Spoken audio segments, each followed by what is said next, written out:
Record. All right. Well, I'm sitting here with Christine Donnelly, and she is a 7th grade math teacher at the Fort Dodge Middle School. All right. So, Chris, can you describe one of your typical work days? There is no typical work day. You can have a plan, and it can change as soon as you hit the door. So you have to be flexible in your schedule and in what you plan to do.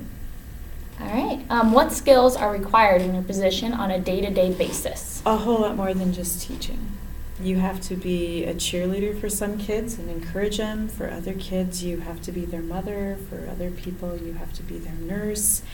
You just truly depends on the individual student and meeting their needs. What parts of your job do you find most challenging? It's a hard question. It's a hard question because I like what I do. Probably balancing everything new that they want us to do, because there's just so many more new initiatives that have been coming kind of down the pike, so to speak. And I understand what you say, or what you mean when you say initiatives, but just to explain maybe to the younger audience, what do you mean by initiatives? The direction that the school district would want to go in, the direction that the state or Department of Education would want us to go in. We see a lot of new things come along, from Common Core to basic initiatives by the district. So maybe once you get used to something, it starts to change and you have to keep adapting and keep changing. Correct. All right. What type of post-secondary education is required for this type of career, to be a teacher? A 4-year degree is the minimum that's required to be a teacher. And what do you have? What's yours? I have a bachelor's. Bachelor's. Mm-hmm.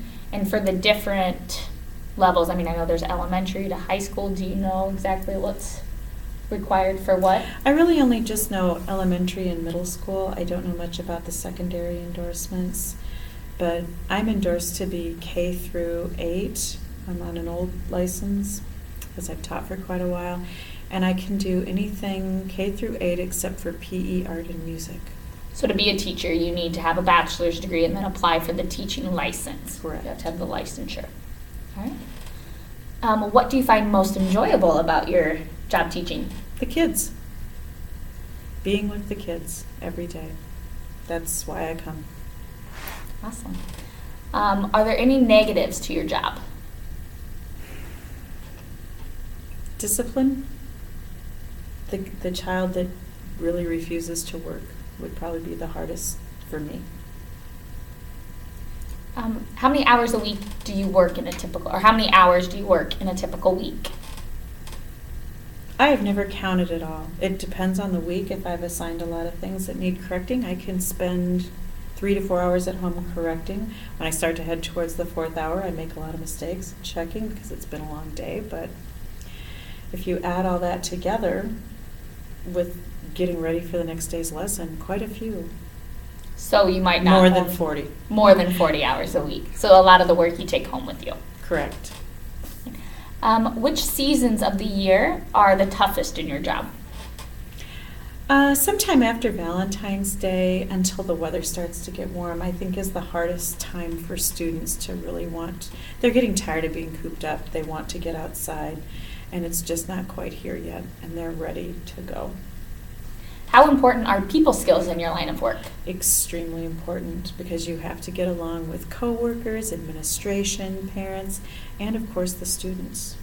So a lot of patience probably is very important for this line of work. Diplomacy. Diplomacy. All right. Would this type of career be available in other states or areas in the world? Absolutely. You can go most anywhere. You might have to deal with some licensure issues, but anywhere. Different states require different licensures. That makes sense. What is it like?